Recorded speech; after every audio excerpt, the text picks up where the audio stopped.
Kita ke sorotan lainnya, Saudara, mengantisipasi berkembangnya kasus super flu di tanah air, sejumlah bandara memperketat pengawasan. Salah satunya dengan kembali mengoperasikan thermal scanner atau pemindai suhu tubuh yang sebelumnya digunakan saat pandemi COVID-19. Penyebaran varian baru virus influenza atau yang dikenal dengan super flu telah terdeteksi di sejumlah provinsi Indonesia. Gejala flu biasa dan super flu hampir sama, namun gejala super flu ditambah dengan nyeri tenggorokan, nyeri otot, menggigil, hingga kelelahan berat dengan onset yang muncul secara tiba-tiba. Berdasarkan data dari Kementerian Kesehatan, pada 31 Desember 2025, tercatat ada 62 kasus influenza A H3N2 subclade K atau super flu di Indonesia. Tersebar di sejumlah provinsi, namun jumlah terbanyak ada di Jawa Timur, Kalimantan Selatan, dan Jawa Barat. Sementara mayoritas pasien adalah perempuan dan anak-anak. Untuk mengantisipasi penyebaran atau penularan yang dibawa oleh penumpang dari luar negeri, Bandara Internasional I Gusti Ngurah Rai kembali mengaktifkan alat pemindai suhu atau thermoscanner. Alat ini digunakan karena menilai gejala super flu sama dengan gejala COVID-19, sehingga ketika ada pengguna bandara yang mengalami demam, bisa segera dipisahkan untuk ditangani. Thermoscanner ini juga sudah terpasang di terminal kedatangan, baik internasional maupun domestik.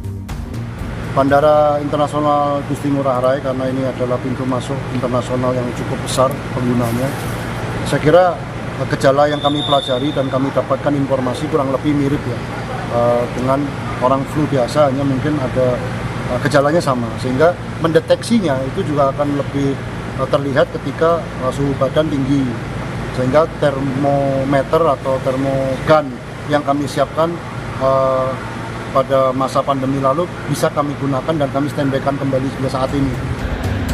Sementara di Balikpapan, Kalimantan Timur, Balai Kekarantinaan Kesehatan memperketat pengawasan pintu masuk Kaltim, menyusul laporan peningkatan kasus super flu di sejumlah negara.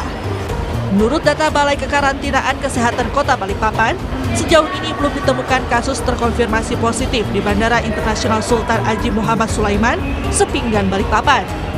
Namun, seluruh penumpang internasional yang masuk wilayah Kaltim wajib mengisi aplikasi All Indonesia untuk deteksi awal gejala penyakit menular.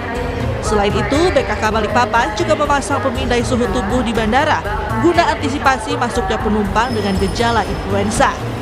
Di pintu masuk, kita mensiasati dengan seluruh penumpang yang masuk itu wajib mengisi All Indonesia. Jadi dia mengisi All Indonesia, itu nanti di situ ada dia gejala batuk, pilek, demam dari negara mana. Itu setelah masuk akan masuk ke desktop kami, akan kami analisis mana yang kita curigai, nanti akan kita koordinasikan sama maskapai untuk kita lakukan pemeriksaan. Dan kita juga memasang thermal scanner di bandara untuk mengantisipasi hal tersebut. Sementara di Pangkal Pinang, Kepulauan Bangka Belitung, belum ditemukan adanya kasus super flu. Namun antisipasi sekaligus sosialisasi ke masyarakat terus dilakukan agar penyakit dapat dicegah sedini mungkin. Bahkan sebagai langkah antisipasi, Dinas Kesehatan Pangkal Pinang telah menyebarkan surat edaran ke seluruh fasilitas pelayanan kesehatan. Petugas kesehatan diminta lebih sensitif dalam menjaring dan memantau kasus-kasus flu yang datang ke pelayanan kesehatan guna mendeteksi secara cepat kemungkinan adanya penyakit menular yang berpotensi berbahaya.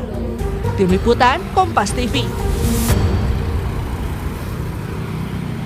Lalu untuk mengantisipasi kasus super flu pada anak, kita sudah terhubung melalui sambungan Zoom dengan Ketua Ikatan Dokter Anak Indonesia atau IDAI, Dr. Piprim Basarah Yanuarso. Selamat siang, Dr. Piprim. Salam sehat selalu.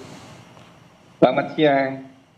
Dok, apa kabar, Mas? Betul, kasus yang terjadi super flu ini banyak menyerang wanita dan juga anak-anak. Apa benar super flu ini rentan pada anak? Iya betul. Jadi anak-anak karena mekanisme imunitasnya masih belum matang betul, ya. Ini juga menjadi salah satu faktor. Di samping itu juga struktur saluran pernafasan pada anak dibanding orang dewasa dia relatif lebih sempit, ya. Jadi kalau terjadi gangguan, gejalanya bisa muncul lebih berat daripada pada orang dewasa. Ini yang menyebabkan kenapa balita terutama itu bisa sangat rentan dengan adanya influenza yang baru ini ya, atau super flu ya. Nah, ini kan yang harus diantisipasi oleh orang tuanya adalah gejalanya. Gejalanya seperti apa, Dok? Baik, kita seringkali keliru ya antara common cold atau selesma, batuk pilek biasa ya, yang memang ada pileknya, ada batuknya, juga kadang-kadang ada demam tapi tidak tinggi. Nah, kalau dia influenza yang karena virus H3N2 ini, atau influenza A ini, dia ada demam tinggi, ada rasa lelah atau fatigue yang nyata ya, kemudian ada sakit kepala dan nyeri-nyeri otot ya, dan ini sangat jarang pada common cold, pada selesma ini jarang, tapi pada influenza yang beneran ini ada seperti itu. Jadi anak-anak itu kemudian cenderung untuk rebah, istirahat, tidak aktif. Sementara pada anak-anak dengan common cold biasanya dia masih pecicilan, lari sana lari sini ya. Nah, ini yang perlu kita waspadai. Terutama kalau ada tanda-tanda bahaya sebetulnya. Ya, misalkan anak jadi sesak, napasnya cepat, demamnya lebih dari 40 derajat, ya, ada kejang, ada biru pada mulutnya. Nah, ini gejala-gejala bahaya yang perlu segera dibawa ke rumah sakit apabila anak-anak mengalami itu. Gejala-gejala berbahaya tadi bisa berujung terhadap risiko yang berat nggak sih, Dok? Seperti kematian gitu? Bisa. Jadi influenza terutama apabila mengenai pada anak dengan komorbid, gejalanya bisa berat ya, bisa terjadi hiperinflamasi ya, bisa terjadi badai sitokin.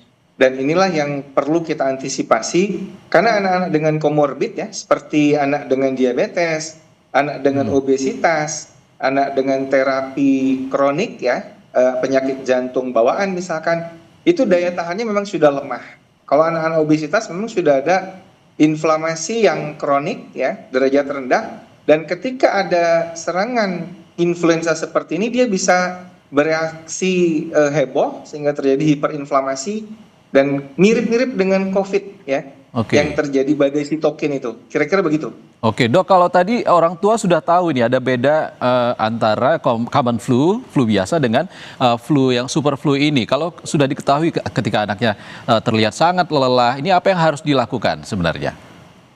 Baik, yang pertama-tama harus dilakukan istirahat ya. Jadi anak jangan boleh sekolah, jangan boleh aktif, jangan boleh olahraga atau pergi les dan sebagainya. Pertama-tama ketika anak mengalami gejala awal dari penyakit ini, dia harus istirahat, tidur yang banyak. Mengapa? Karena dengan tidur itu sistem imun kita fokus bekerja untuk menghalau virusnya, ya. Kalau dia aktif beraktivitas, apalagi disuruh olahraga, nah ini malah bikin replikasi virusnya tambah heboh. Satu, yang kedua, kita terapkan lagi isoman. Anak-anak ini 1 hari sebelum gejala muncul sampai 5 hari setelah gejala virusnya itu ada, dia menjadi sangat menular. Dan super flu ini salah satu yang berbeda adalah dia sangat menular dibanding flu sebelumnya, ya, dibanding flu yang biasa ya. Deklan ini transmisinya jauh lebih cepat menular. Oleh karena itu isoman ya, kita ingat pelajaran pada saat COVID ya. Jadi jangan disuruh berkumpul dengan teman-temannya. Anak-anak yang kena sakit ini suruh menerapkan PHBS. Kalau bersin atau batuk, ditutup mulutnya ya. Kemudian cukupi cairan ya supaya dia tidak dehidrasi, dan nutrisi dengan protein yang tinggi supaya dia bisa mendapat asupan yang cukup ya. Hindarkan makanan-makanan yang mengandung gula tinggi atau makanan junk food. Karena ini nanti memicu inflamasinya lebih heboh, ya. Jadi itu beberapa hal, dan tentu saja red flag tadi, kalau ada tanda-tanda bahaya, segera bawa anak itu ke dokter, jangan dibiarkan di rumah. Tapi beri kesempatan anak itu untuk istirahat sebaik-baiknya, agar tubuhnya optimal untuk melawan serangan dari virus influenza ini. Oke, penularannya cukup mudah seperti COVID-19 begitu, Dr. Piprim. Lalu untuk mencegahnya, apa yang harus dilakukan? Imbus imun seperti apa yang harus diberikan kepada anak? Ya, ini ada imunisasi influenza ya yang IDAI merekomendasikan diberikan pada usia 6 bulan ke atas ya. Pertama kali diberikan 2 kali ya, kemudian diulang tiap tahun. Nah ini laporan yang efek dari imunisasi ini cukup efektif ya. Meskipun terhadap super flu ini, dia imunisasi itu cukup efektif untuk mencegah keparahan dari influenza ini ya. Kemudian tentu saja gaya hidup sehat ya. Anak-anak sekarang banyak sekali yang begadang ya, stres, tidurnya sampai larut malam. Nah, ini yang memang harus kita sadarkan mereka untuk tidur cukup setiap saat. Tidurnya memang cukup. Anak-anak itu biasanya bisa 8 jam sehari ya, mungkin yang lebih kecil 8 sampai 9 jam sehari itu harus cukup supaya imunitasnya optimal. Dan juga gaya hidup sehat ya, rajin berolahraga ya, nutrisinya juga mesti yang nutrisi sehat. Nah itu saya kira hal-hal yang penting. Dan terutama pada anak-anak dengan komorbid, ini harus kita lindungi juga dengan imunisasi. Ya, karena anak-anak komorbid biasanya kalau kena dengan influenza ini, dia gejalanya bisa lebih parah daripada anak-anak sehat yang tanpa komorbid.